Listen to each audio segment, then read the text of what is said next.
Salut les coxipotes, bienvenue dans cette nouvelle vidéo dans laquelle je vous emmène dans la Drôme. Ça y est, l'Ardèche c'est terminé.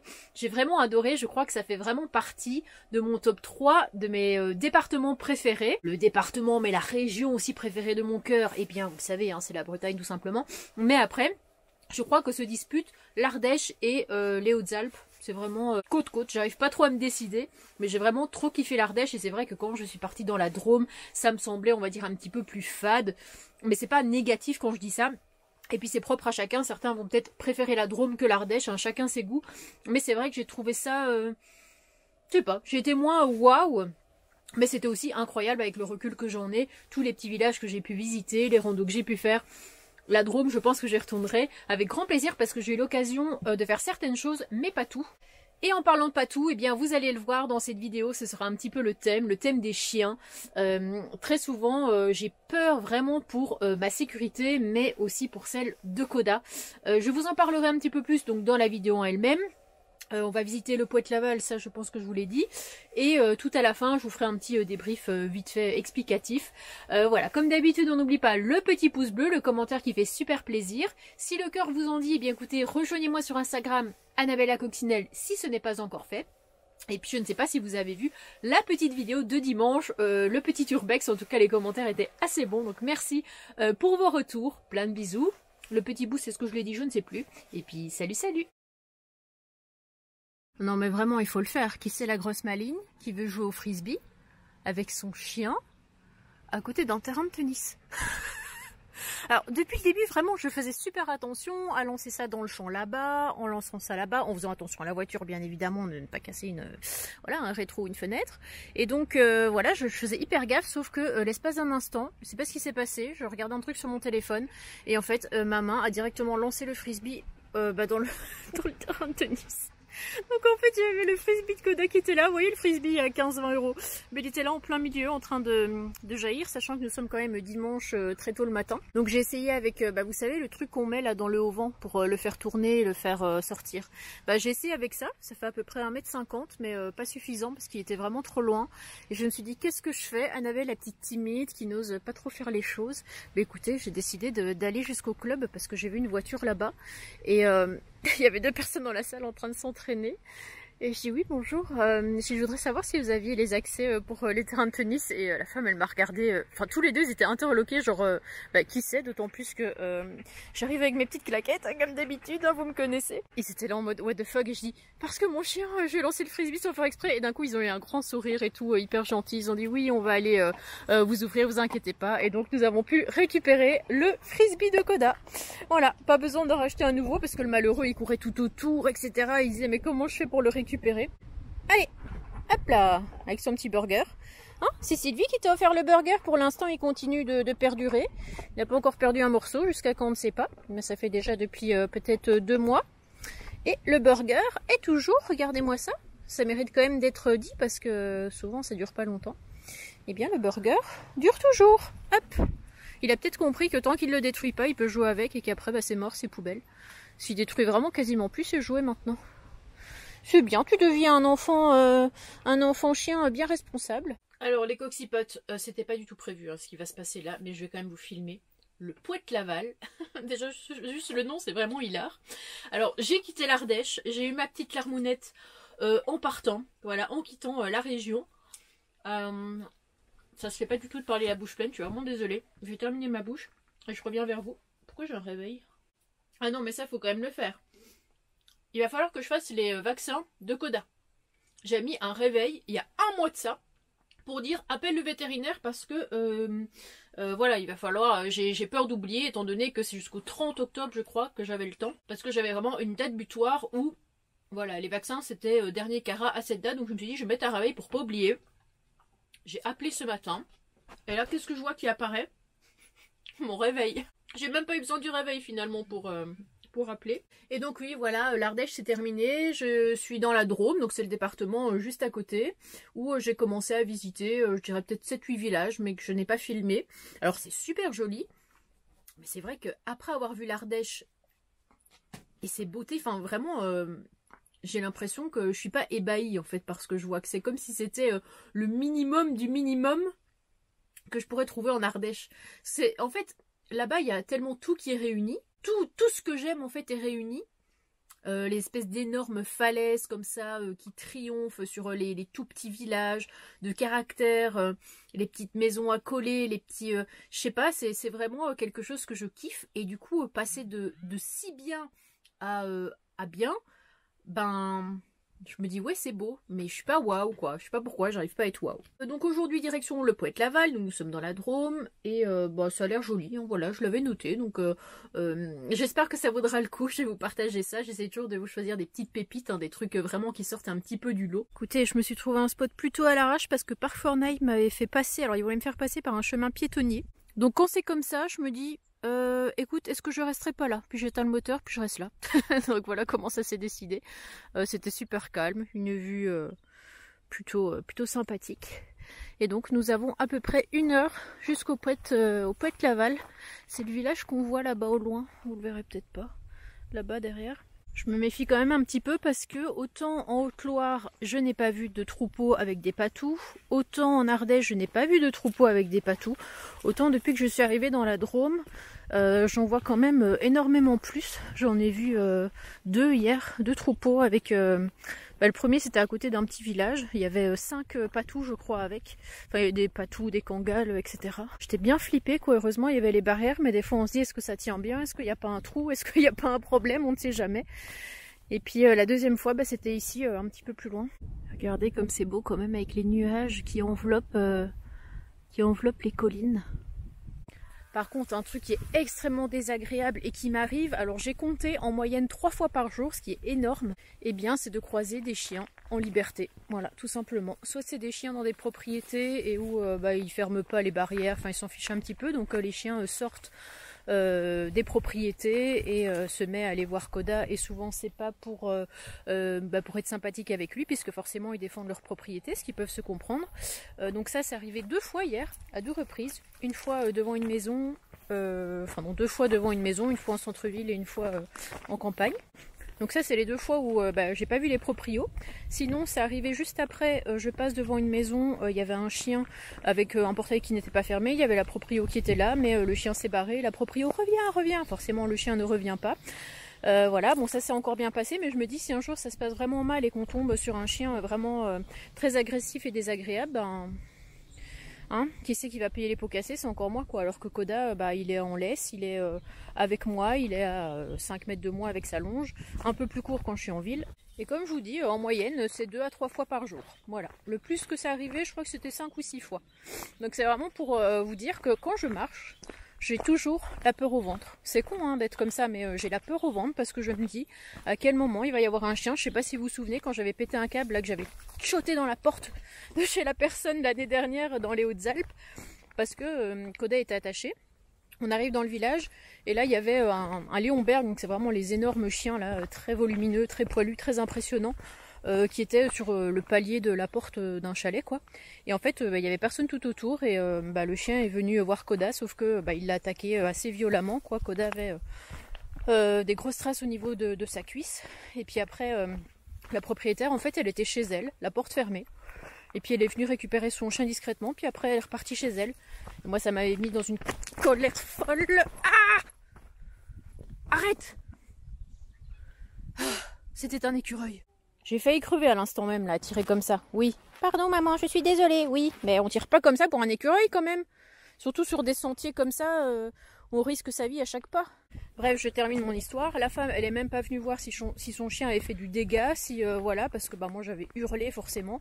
Elle est même pas venue, elle a juste récupéré son chien, puis elle est partie s'enfermer chez elle. Et moi ça m'a fait péter un câble, donc forcément je suis arrivée, j'ai toqué, j'ai sonné, j'ai tapé avec mon pied dans la porte, j'avais hurlé, j'avais dit pourquoi t'ouvres pas, viens régler tes comptes. Je jure, les jours où j'ai pas le moral, je me regarde cette vidéo et je suis pliée de rire. Il y avait quelqu'un, et il n'y a plus personne. C'est marrant ça. Il n'y a plus personne là, c'est marrant ça. J'avais eu le soutien des voisins et tout qui me dit vous avez raison de vous énerver comme ça, c'est pas la première fois que ça arrive. Bref, voilà, j'ai la peur au ventre quand je me promène et ça me fait chier les gens qui ne tiennent pas leurs chiens, surtout si les chiens n'ont pas de rappel, quoi. C'est vraiment emmerdant et je trouve que quand deux chiens doivent se rencontrer, c'est tout simplement parce que les deux maîtres sont d'accord, ils sont mis d'accord, ils se sont dit bon, c'est ok, machin, il n'a pas de problème avec les mâles, parce que des fois il y a des chiens qui ont des problèmes avec des mâles, avec pas castrés, machin et tout. Une fois qu'on s'est mis d'accord sur il n'y a pas de problème, on y va. Vous imaginez si Koda c'était un chien agressif, mais ce serait vraiment encore plus invivable, quoi, finalement.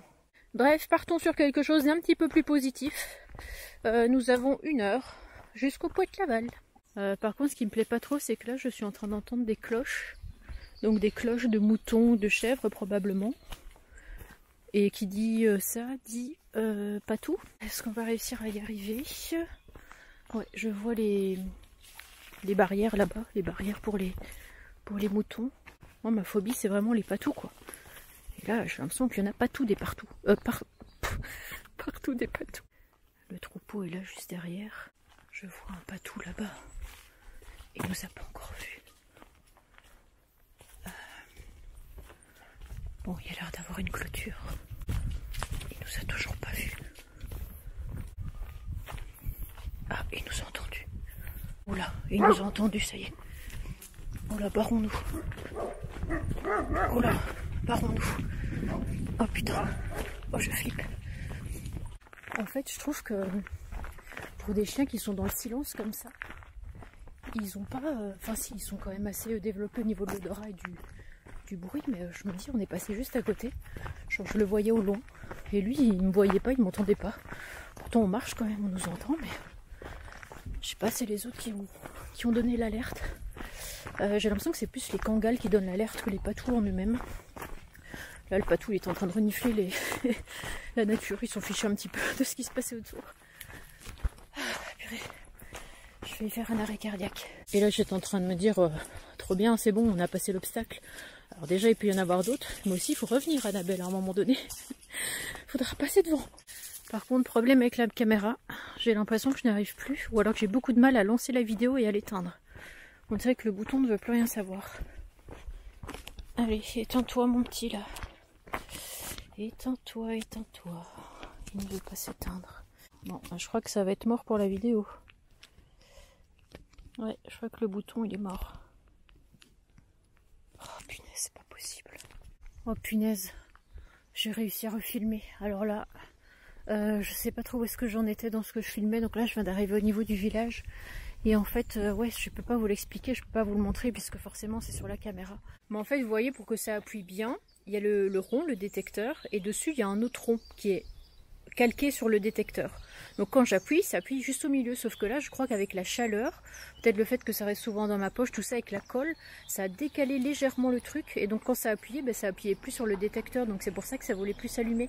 Là, j'ai l'impression que ça refonctionne un petit peu. Je sais pas jusqu'à quand, mais franchement, si vous arrivez à avoir cette visite, ça détient vraiment du miracle. Là, j'étais en train de regarder les prix des nouvelles caméras, tout ça, mais ouais, il faudrait compter dans les 600 €, 650 €. On n'a pas les mêmes bourses. Hein. Koda s'est un petit peu restauré là dans le bar. On arrive au niveau d'un ancien lavoir comme ça.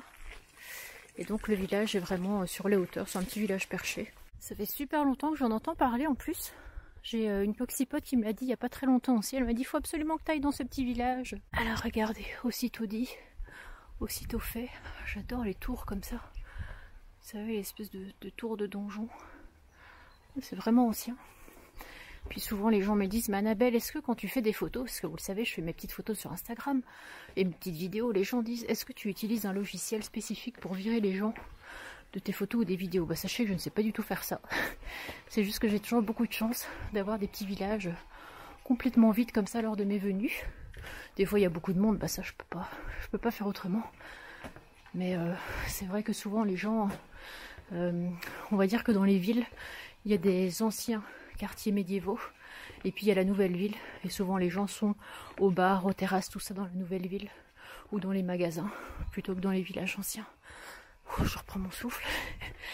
J'essaye de tout vous faire un peu en une fois en un plan, comme je vous expliquais que j'avais des problèmes pour arrêter de filmer, pour lancer le filmage. On est vraiment dans un petit village de caractère. Alors je ne sais pas s'il est, comme on dit, petite cité de caractère, je ne pense pas. Mais tout du moins, je pense qu'il vaut quand même le détour. Tout du moins pour ceux qui sont, comme moi, fans des vieilles pierres. Alors attendez, est-ce que c'est pas ce qu'on disait tout à l'heure là? Il y a un chien au milieu de la route, sans proprio autour. Voilà, encore une fois. Donc du coup, je ne sais pas si on va pouvoir aller voir le château qui est là-bas. C'est super mignon en tout cas. Hein. C'est assez fleuri, je dirais. Puis on a les volets, les portes qui sont assez colorées. On peut voir ici en bleu. Des petites arches, des petits arceaux. Bien typiques du coin. Ah ouais. Ah, j'aime beaucoup. Hein. Merci à vous pour tous vos précieux conseils. Donc là on arrive sur les hauteurs du château. Je sais pas si on va pouvoir aller en bas après si le chien s'est barré. Regardez-moi cette vieille fenêtre d'époque avec les vitraux, tout ça.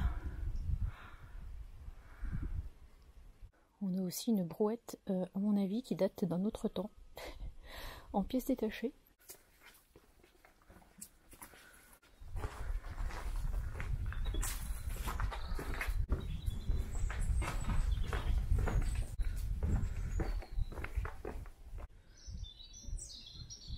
Waouh, et juste devant moi, regardez l'église, comment elle est trop belle. Alors elle est classée monument historique, j'ai vu. Je pense qu'on va monter jusqu'en haut, on aura une plus belle vue. Mais je me disais ça doit dater du 12e. Ah bah écoutez, je me suis pas trompée une fois de plus. On a le château, qui date de la même époque. Hein. Ils disent que l'église a dû être construite au même moment que le château.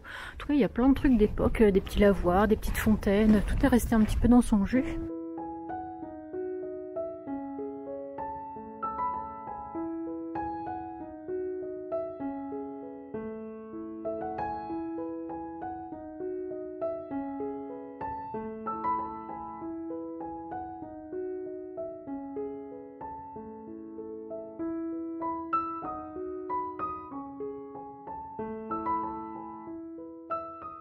Bon ben voilà, qu'est-ce que je vous disais, le Kleps en liberté, pas de proprio autour.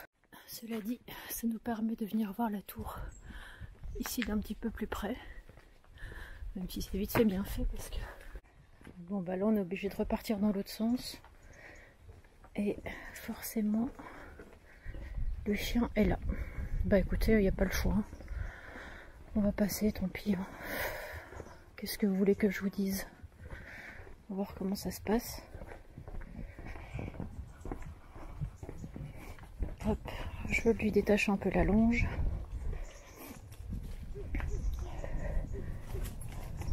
Ça a l'air d'aller. Mais moi ce que je crains, c'est les fois où ça peut ne pas aller.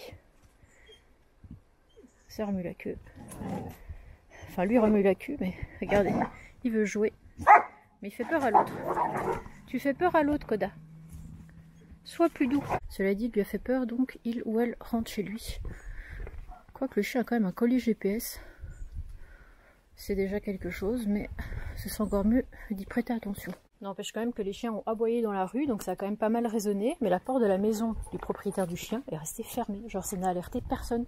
Enfin, je sais pas, vous imaginez, il se passe un truc, un gamin qui vient. Alors, ce serait sous la responsabilité des parents, certainement, mais qui irait voir le chien, il se fait mordre par le chien. Bah, je sais pas comment ça peut se passer en fait en euthanasie, on va pas chercher plus loin. Je trouve qu'un chien c'est hyper similaire à un enfant.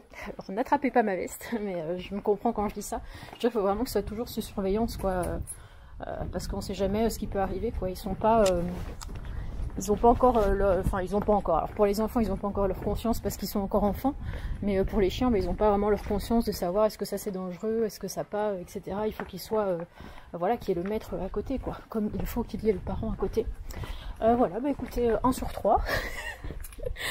Encore 2 fois à m'arriver aujourd'hui ce genre de situation et après on est bon.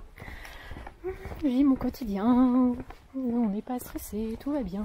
Bon ben j'espère que cette vidéo vous aura plu et oui j'étais quand même assez grincheuse et là les haters pourront dire que je me plains. Oui c'est vrai, là pour le coup je me suis vraiment plainte parce que quand c'est quelque chose qu'on vit au quotidien, tout le temps, 2-3 fois par jour comme ça, voire plus, on est vraiment la peur au ventre à se promener en se disant mais à quel moment On va se promener, je ne sais pas, à côté d'une ferme, à côté d'un champ, à côté de...